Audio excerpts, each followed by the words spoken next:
demonstrations came 13 days after the killing of George Floyd by US police. Another day where thousands have marched peacefully against racism. Black is not a crime! Being black is not a crime!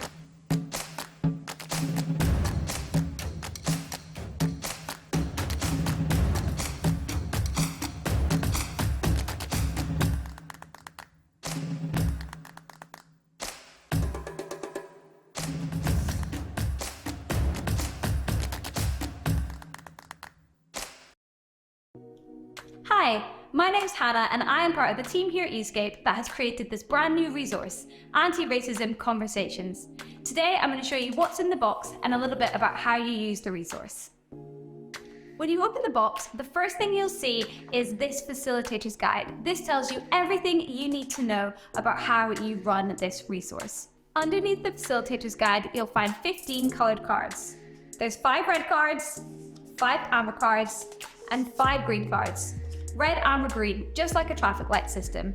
The red cards are things you need to stop doing, identifying attitudes and behaviours that are wrong and need to change for racism to cease to exist. The amber cards are look, listen, learn cards. These are things that you need to be aware of in culture and the things that you say and things that you do that you might not even be aware are racist behaviours. And the green cards are go, become anti-racist. Take positive and proactive steps individually and together in your journey towards anti-racism. When you do this with your young people, the idea is that you break them into small groups. Then you're going to do one coloured card at a time, starting with red. You lay the cards out on the table with the coloured side up. Then you ask a group at a time to come and choose a card to work through as a team. They'll take the card back to their table and go through it, answering the questions at the end along the way. The only difference is for the amber cards, there's different activities that go along with them. These activities are mentioned on the card and correspond with the envelope that is in the other side of the box. For this card, Racism in the World Right Now, it says that the corresponding activity is Activity 1. Activity 1 is all about newspaper headlines. The idea is that the young people read one of the headlines and then flip over to the questions on the back that asks them to look a little more detailed about the wording used and how that might have been racist. There's different ones to do and they can take their time going through each one and chatting about it as a group. On this amber card, the terminology card, the corresponding activity is Activity 2. This is a word describing exercise.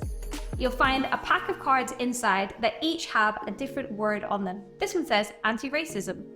The idea is that one member of the group has to try and describe that word to their team members without using the word itself and see if they can guess what they're describing. Now we know a lot of these are really big words, so I'd recommend going through the words first of all as a group, and if there's any you don't know, look up the meanings before you play the game. That'll just make it that much easier. Like with the other cards, there's instructions for the young people to read in the envelope.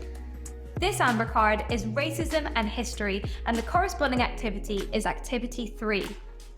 In this one, you'll find different cards.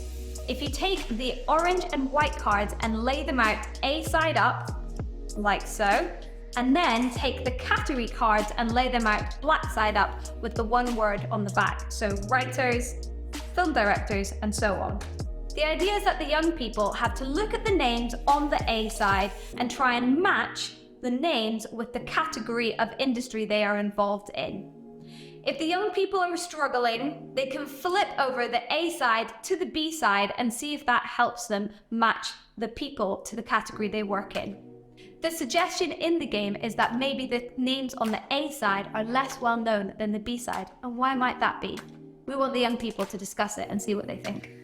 This is Activity 4, Cultural Influences from Around the World.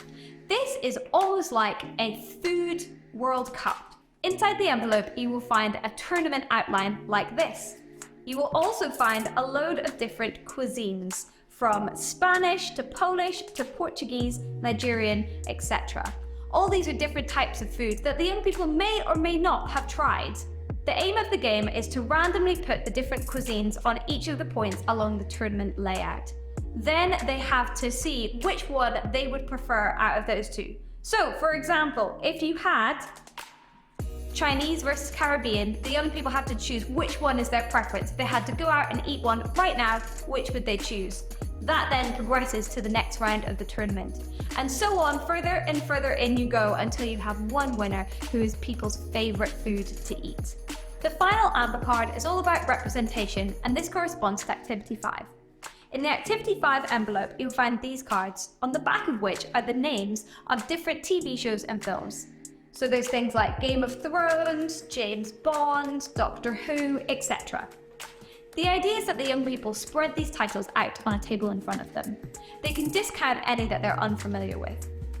What we want them to do next is rank them in representation. So, for example, if you think a TV show is really diverse and really accurately represents its viewers, that would be at the top, the best representation. If you think a TV show is really bad for representation, it would go at the bottom. It will be super interesting to see how the young people rank these different titles.